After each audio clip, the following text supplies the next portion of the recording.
What is good? We are live. This is Wager Talks late show ahead of the spread. We check out the open numbers, notable line movements, discuss key matchups and angles for the next day.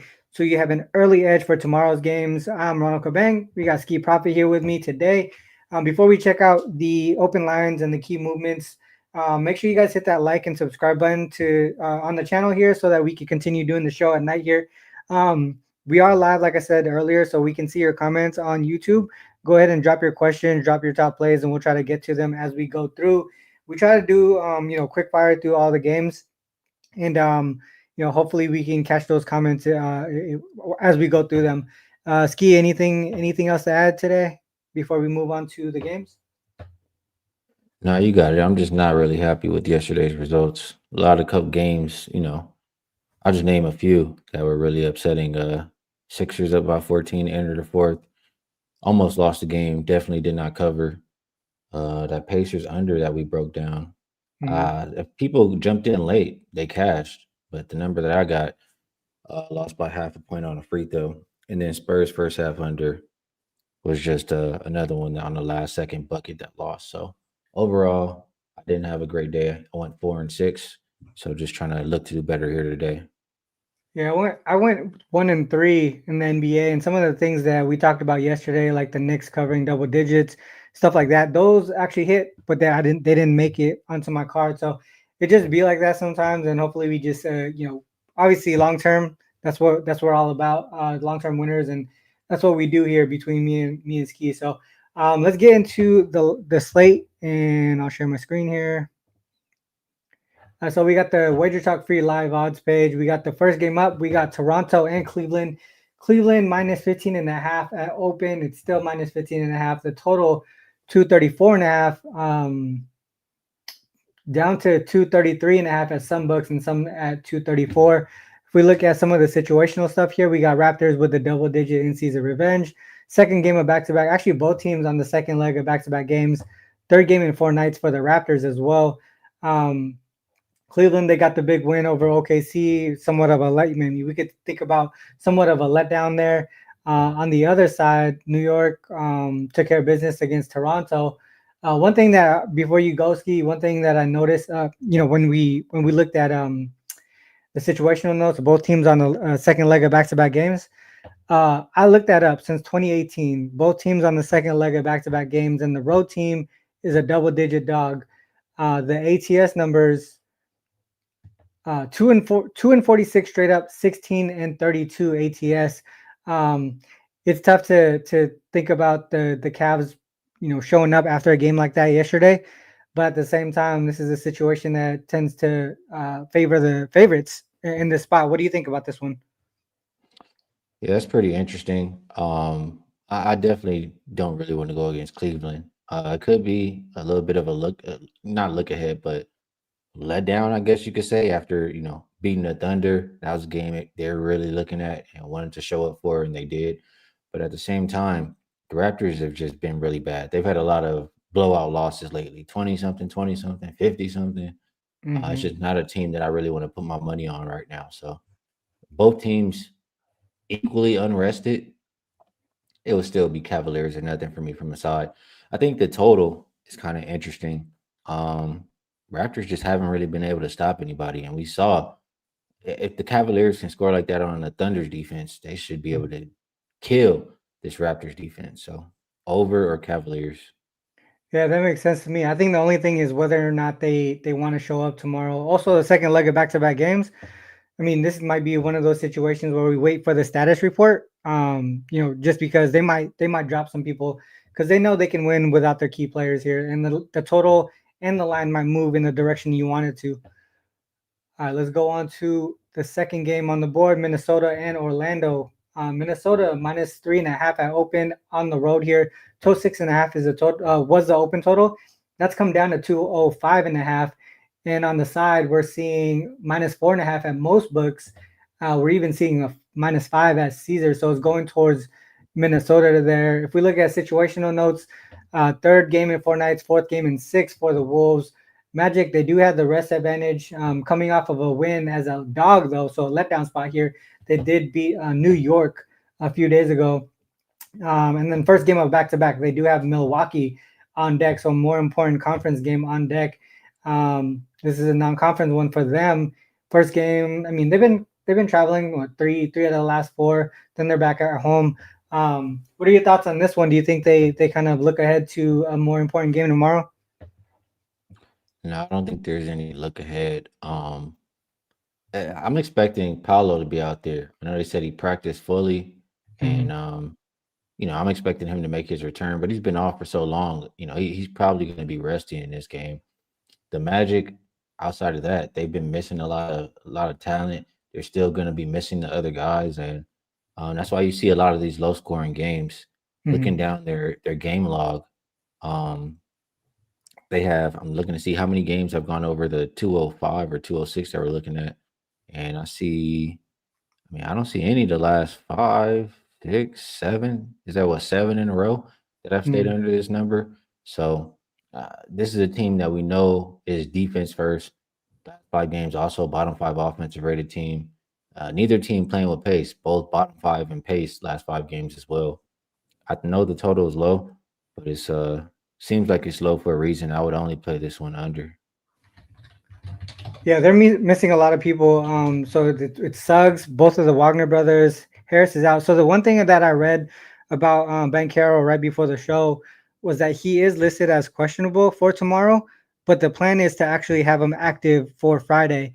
That was the note that I just saw. So they did upgrade him, but I don't think he plays tomorrow.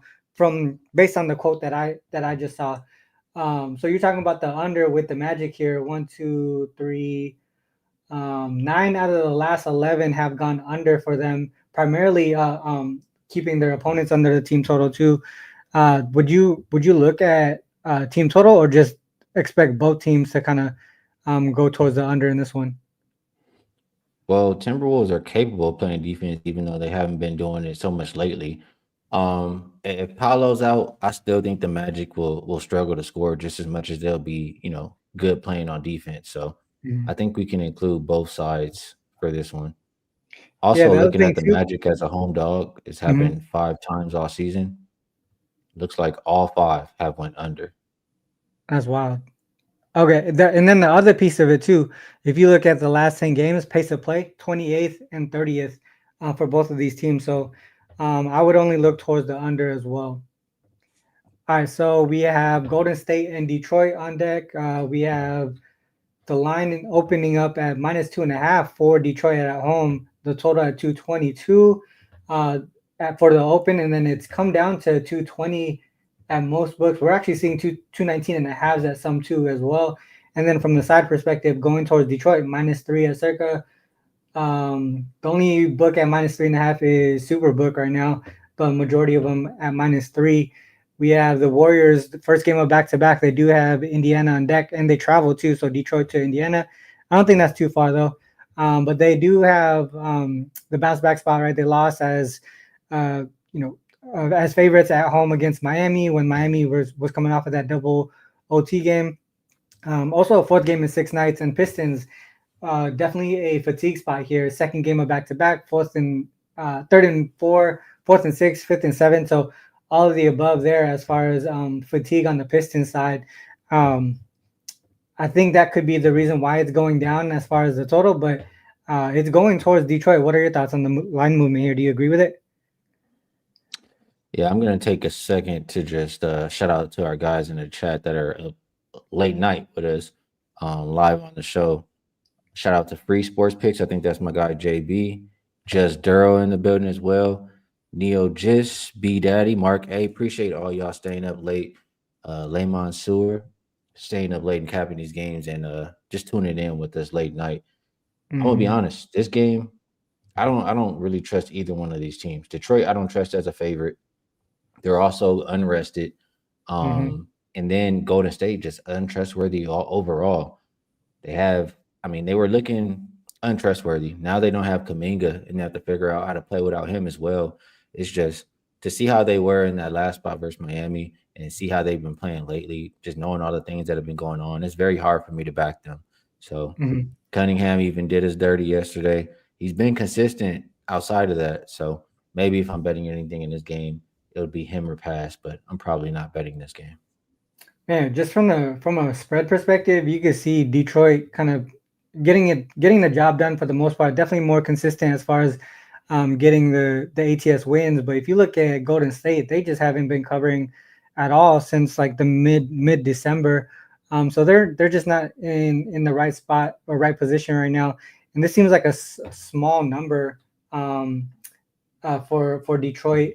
But like you said, man, they're dealing with some stuff. This one's probably a stay away from me. The other thing I wanted to bring up, I think there was a second leg of back to back Pistons on the second leg of back to back games. They're actually 5-2 ATS, but like you mentioned, not trustworthy as home favorites. Just 1-6 ATS, so that kind of cancels each other out. This is yeah, so everything canceling each other out. Definitely a stay away for me. Any last comments on that one, or for anything from a prop perspective? Nope, not a game I really want to be involved in. All right, let's go to Houston and Memphis. So Houston opened up at -3.5, down at -2.5. You can still get a -3 on Bet Online. Memphis, sorry, the total 228. This has steamed up all the way to 232 at most books. You can still get a 231.5 at South Point.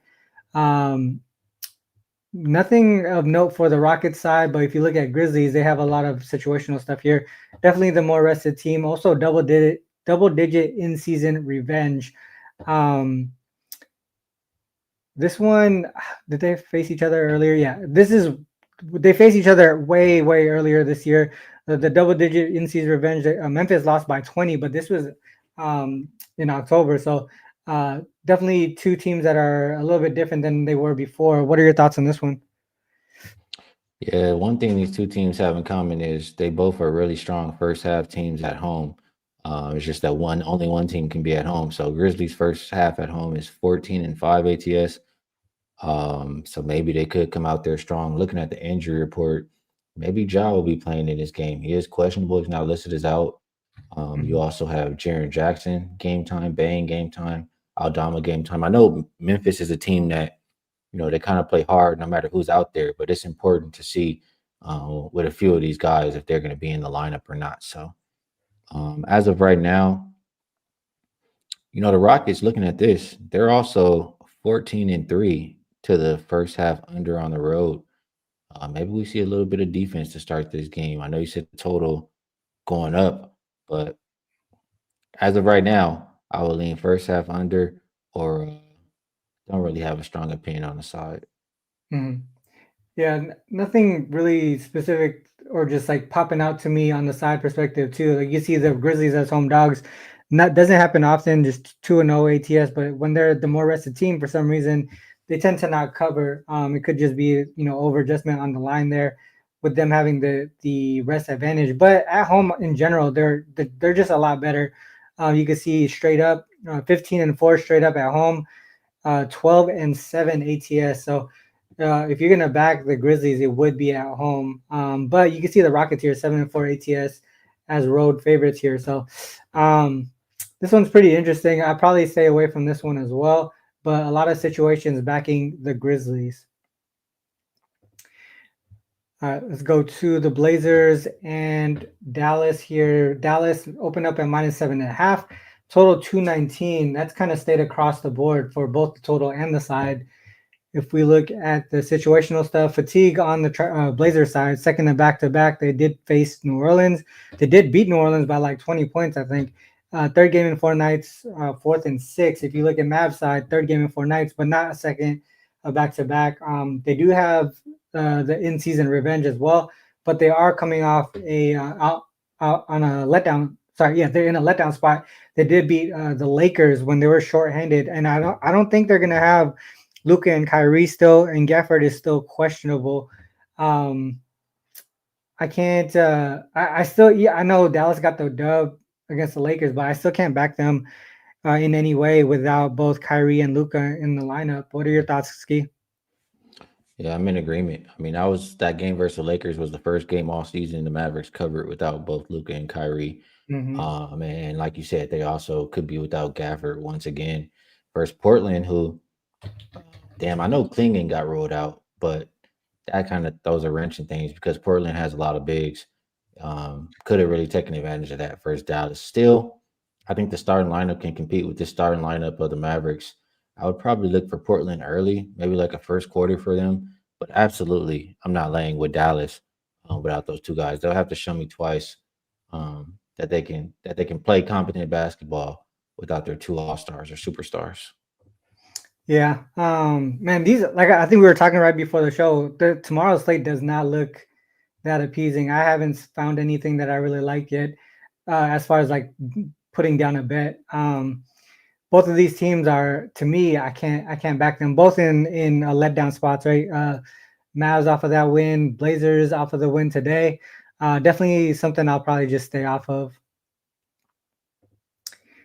Let's go to Atlanta and Phoenix. We have Phoenix opening up at -3. This has steamed huge number to -7 now, so 4 points already.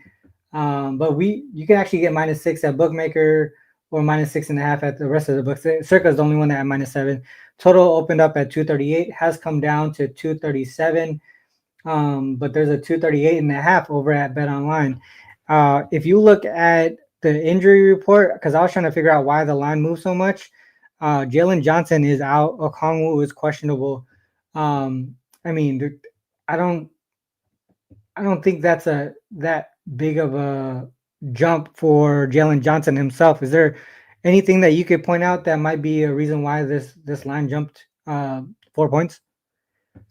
Well, also, I think those are two big players to be missing in this game. Bogdanovich game time, but he's more like probable. Yeah, I mean it is two big pieces to miss.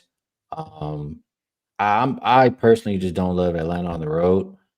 Suns playing their third game in 4 nights, fourth and sixth versus Atlanta playing their second and fifth. This one is pretty tough. I'll say Atlanta's been on the road for a while. Mm-hmm.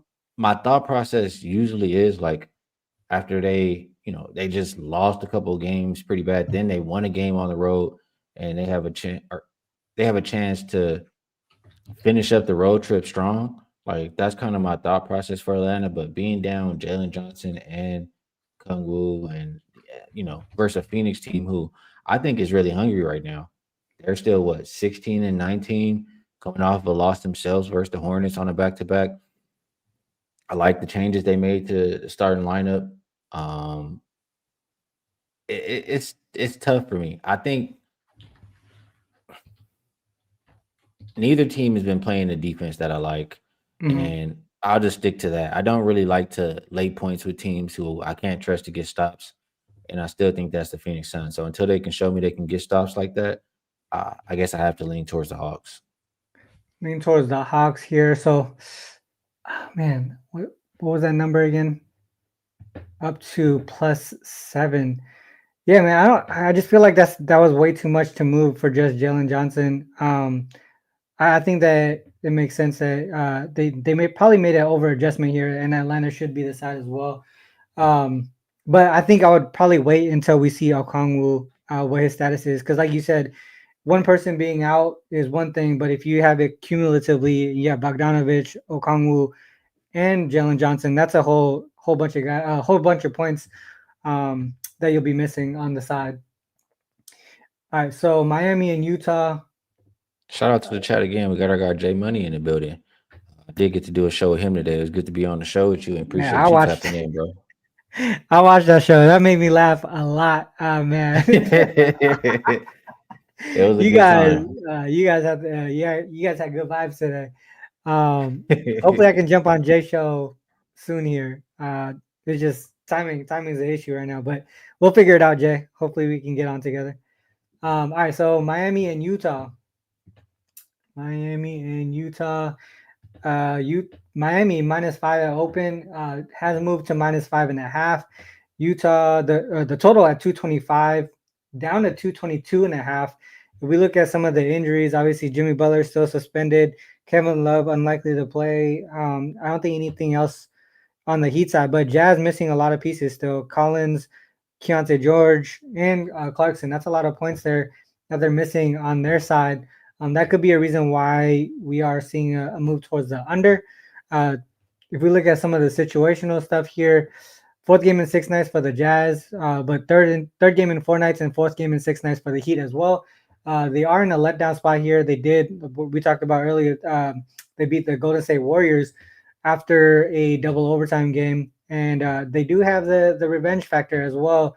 But this is non-conference, so I don't know how much the revenge factor kind of comes into play here. But um, I don't really like the Jazz here with with missing those key pieces. What are your thoughts on this one?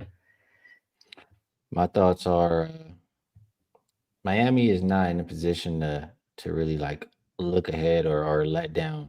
Like they really, in my mind, really need wins and want to prove that they can, or need to prove that they can win without Jimmy Butler. Both teams have been playing a lot of games lately. I agree with what you mentioned as far as it's a lot missing from the Utah side.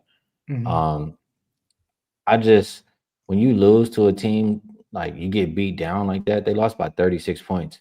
You remember those games, and it wasn't even that long ago. It was less than a week that they just played and got destroyed. So I Yeah. think they'll come with good energy and effort in this game. Um, I'll I'll lean with the Heat, but I think that energy and effort, like I think it's going to be more so on the defensive side. You already talked about the points missing for Utah. Hmm. I think Miami plays a really good defensive game for this one. I agree with the market going already down 2.5 points. I think it's going in the right direction to the under. Got you. Oh yeah, so I just wanted to see what the Heat look like as road favorites here, but it's a little bit different when you don't have Jimmy Butler and then you're also facing a team that's dealing with a ton of injuries. So when we look at these trends and stuff like that, it's not accounted for when we look at these things. So you have to think about those factors as well. But just looking at it, road favorites, they're only 2-5 ATS.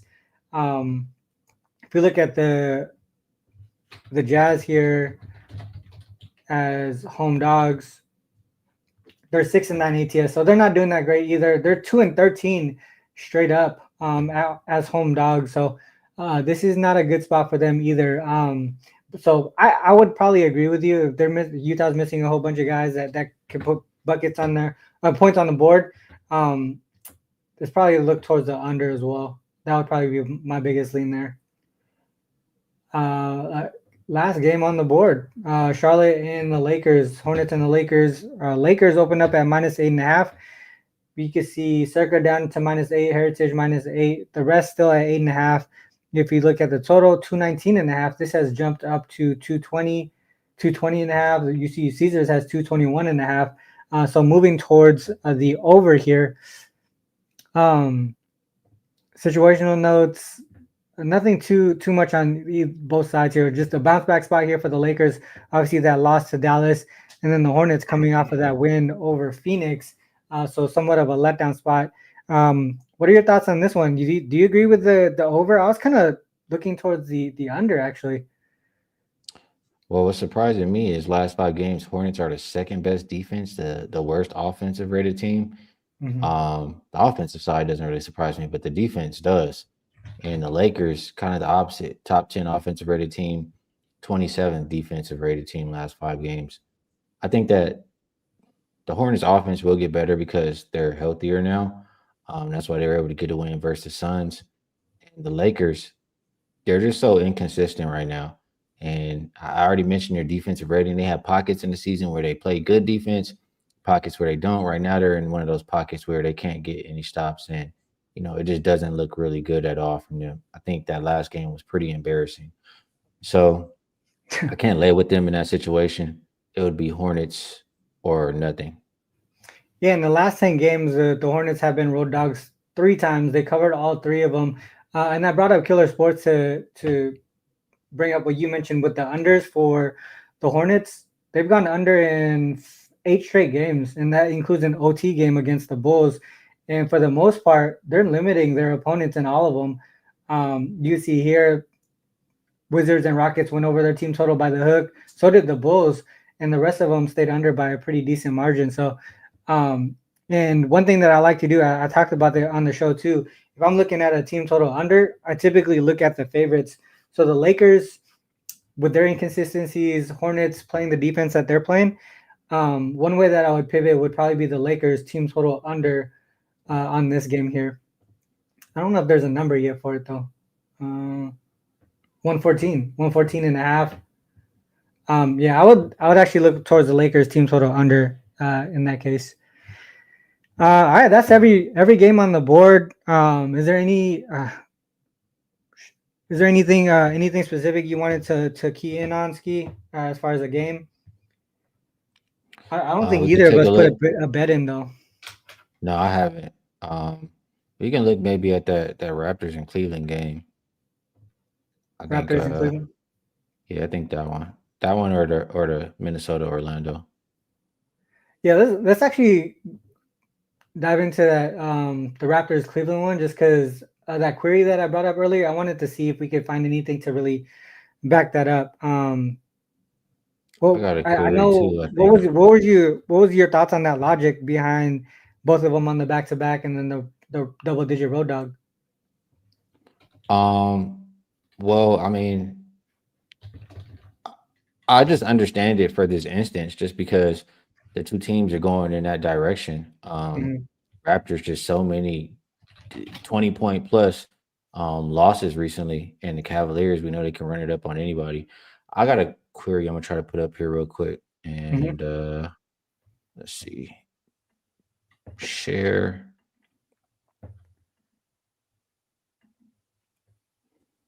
All right, can you see this? Let me get you. There you go.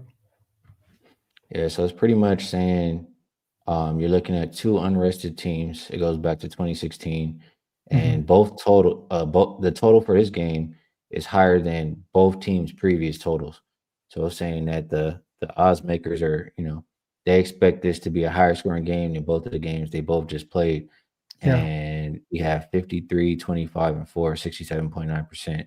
So I could see that in this game. Like I said, the Raptors kind of been giving it up to everybody. I don't trust their defense at all. And we continue to see how potent the Cavaliers offense is. So Mhm.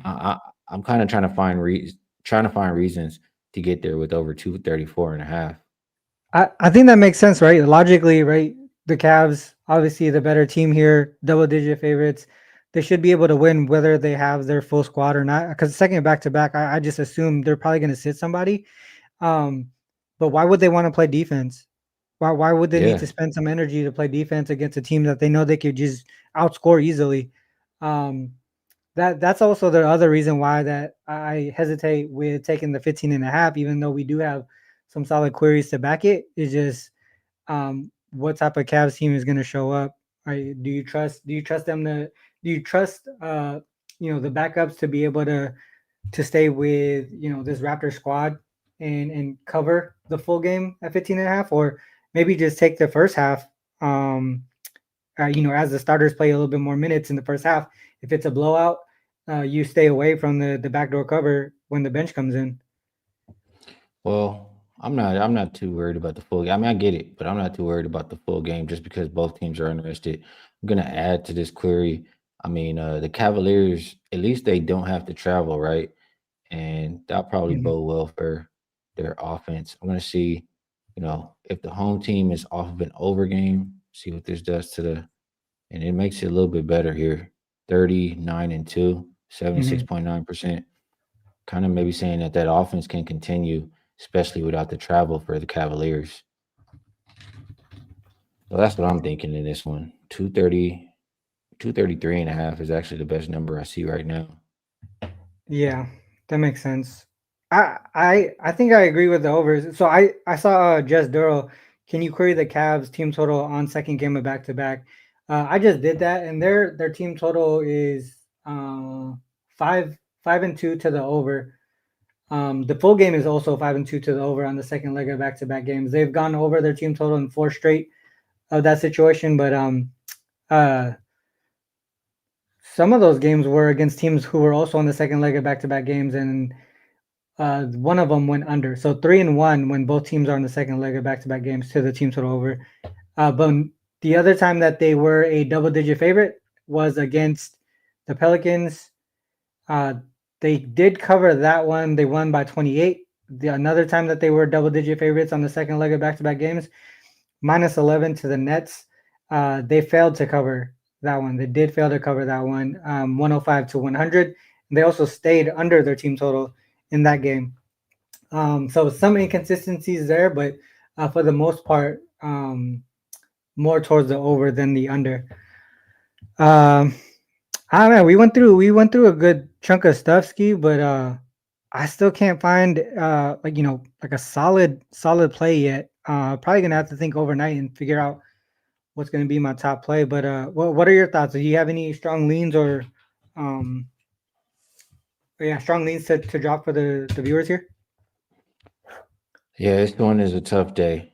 Tough day to pick, but as of right now, like I said, I'm trying to find even more reasons. We had a couple to back Toronto, Cleveland over Hmm. 233.5. Also, it just makes so much sense to bet that Orlando, Minnesota under. I mean, especially with the news that you say, they upgrade Paolo to questionable, but not really expecting them to play. Hmm. So they've failed to reach this number in what was it, 7 straight games. I think it can absolutely be 8 in a row. So those are the two that really stand out to me right now. Um, and that maybe Miami, Utah under. I'm just gonna try to find reasons to back those three. Got you. All right, so I do agree with the Orlando Minnesota under. I agree with the Miami Utah under. The other ones that I was looking at, you kind of talked about the Cavs, but maybe from what I saw and what we were talking about, maybe a pivot to the Cavs team total over, and then also Lakers team total under was the other one that I was looking at as well. Um, most of the other games, there were just a lot of things that were canceling each other out as far as like queries and trends and stuff like that. So when that happens, I tend to just stay away from them for the most part. Um, yeah, that's pretty much it, guys. We went through it pretty quickly there, and then we did go through one game as well, which was the Toronto and Cleveland game. Uh, with that said, guys, just a quick reminder: you see it scrolling down on the bottom. You can see both my work and Skee's work over at wagertalk.com. You could use a promo code ATS to get 3 days, a 3 day all access pass. So I also have the links there for our direct capper pages. So Skee right there, WT.buzz backslash HP. Myself, WT.buzz backslash RC. You can see our previous games, whatever our streaks are and all that stuff too. Um, Real quick, this is the second time I saw this question, so I'll bring it up real quick. Do you guys think Gold Sheet is good or worth at? We both have our own sites, same purpose, unbiased. Give your honest opinion. I honestly don't use Gold Sheet. Ski, do you use Gold Sheet? I don't know anything about it too much. I don't use it. I don't remember the last time I've looked at it, so I don't really have an opinion. Yeah, I think most of the guys over at Wager Talk they use all different tools and stuff like that. So I mean, I don't use it, so I don't want to say anything about it at all, just because I don't want to say anything wrong. Um, It definitely has information if you're looking for information. So yeah, I don't use it, and I don't use it consistently, and haven't seen it in a long time. yeah. I mean, I think by this time, both myself and Ski, we've been doing this for so long. We have specific resources that we use and know how to use, and we're just more comfortable with that than others. So it's nothing wrong with Gold Sheet. It's just that it's not maybe laid out the way that we want it to be laid out. Um, Ski, do you have extra minutes to go? There's some other Yeah. questions. Uh, this guy, I think, Ivan, he's brought this up multiple shows too. When did you start betting, or how we got into betting? You want to start that off? It depends what you're asking me. Are you mean like betting like professionally or for a living, or just in general? Because I've been betting since since I was in my teens, though. I've been betting for a very long time. Professionally, I'll say try to make this really quick. I gave it a shot. Like I quit one of my jobs and gave it a shot probably like in 2015ish, and I did it for a while. And then I got another job, and I still continued to do it on the side. And then I quit that job about 2019, 2020, and I've been doing just sports betting since then. So hopefully that answers your question. Yeah, I've been. I'm older than you, Skee, so I've been doing it probably longer than you. But, but yeah, I also started when I was young, like in the teens as well. But not it wasn't specifically sports betting. It was like other types of gambling.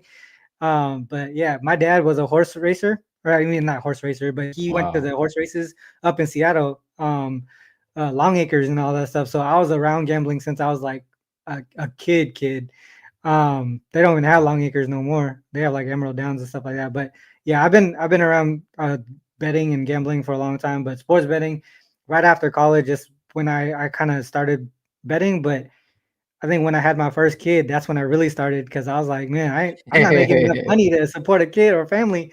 I gotta make some money on some stuff. But it wasn't always good. Right in the beginning, I was like, what the fuck am I doing? I'm losing hella money. But Yeah, it now takes some time it's to a lot learn different. for sure. Yeah, it's a lot different. We've grown, we've learned. And that's one thing that I want to pass on to people who view our shows.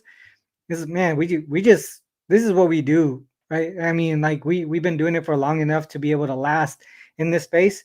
I think a lot of people who do like the parlays and stuff like that, they're trying to get rich quick. I'm trying to not stop betting, right? That's the goal. If you can not stop betting, that means you're making money. So that's what I would say. No, I'm with you. You know, everybody's a little bit different. Some people do it just to have fun. Some people, trying to hit big. But like you said, I'm just trying to continue to be able to pay my bills, live the way I want to be able to live, and Yeah, to take care of the people who I care about. So I do that by betting my straight bets for and real. just consistently profiting. NBA, man, past a few years, I know I'm like plus 220 some units. So I'll do my Damn, one that's game at a crazy. time. I'm One at game I'm at a like time. I'm about half of that. So I know a lot of your a lot of your wins, man, came from that one crazy ass playoff season. I Mhm. remember it like it was yesterday, bro. You went like I don't know, you're like 80 and 10 or some shit. Like I don't know what it was, I but it remember was what it was, crazy. but it wasn't that good. It was 42 and 5. 42 and 5. Pretty Hey, good. dude, it's double that. It's 80 and 10. So same percentage, dude. This shit was crazy. That was crazy. But we'll get there, guys. We'll continue to do the show. Hopefully you guys like it. Like I said before, hit that like and subscribe button so that we can continue doing the show at night. We There's some comments about, like uh production and all that stuff. There's no production team. It's just us. So you guys get what you get, and if we can add some stuff, your recommendations, we'll try to do that. But we can't promise anything just because we don't get a lot of help at night. Um, and with that said, that's the end of the show, guys. We'll see you guys tomorrow. Wait, tomorrow's yeah. We'll see you guys tomorrow for Friday's show. Friday's games. Just gotta make sure we can't do Fridays and Saturdays for Skee. Oh man, Um, man. I gotta get outside. Yeah, 100%. Yeah, I got you. All right, so that's the end of the show, guys. Good luck with all your actions. Till next time, peace.